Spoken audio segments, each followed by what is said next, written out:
તેલના ભાવમાં સિંગ તેલ છે તો એ છેલ્લા લાસ્ટ વીકમાં 40 થી 50 રૂપિયાનો વધારો આવેલો છે. કપાસ છે તો 30-35 રૂપિયા છે. તો પામ ઓઇલ જોવા જાય તો એમાં પણ બી 30-35 રૂપિયાનો ભાવ વધારો આવેલો છે.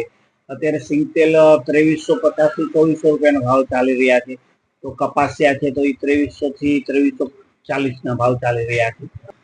ઉત્પાદન તો હજી જોવા જઈએ તો થોડુંક વહેલું કહેવાશે, કારણ કે હજી મગફળી છે તો એક ખેડૂતના ખેતરમાં પડેલી છે અને અત્યારે હજી વરસાદ ચાલુ છે તો હજી નવી મગફળી આવતા અહીંથી લગભગ 30 થી 35 દિવસનો સમય લાગે.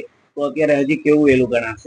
ના, આજે 2500-3000 રૂપિયાનો ડબ્બો હોય તો એમાં 25-50 રૂપિયાની વધઘટ તો સામાન્ય છે. એટલે આને કોઈ કૃત્રિમ ભાવ વધારો તો નથી કહી શકાય. ભાવ વધારાનું કારણ શું? ભાવ વધારાનું કારણમાં જોવા જઈએ તો આયાતી તેલો છે તો થોડા મોંઘા થયેલા છે અને અત્યારે ખેડૂતો છે તો એ વાવણીના કાર્યમાં જોડાયેલા હોય તો કાચા માલોની પણ બી થોડીક આવકો ઓછી છે અને હવે સિઝન એન્ડ છે તો કાચા માલો પણ બી હવે ઓછા થતા જાય છે. ભાવ વધારાની બજાર ઉપર ભાવ વધારાની છે તો એ 25 રૂપિયાનો વધારો છે તો બહુ એનાથી બહુ લાંબી ફરક અસર ના પડે.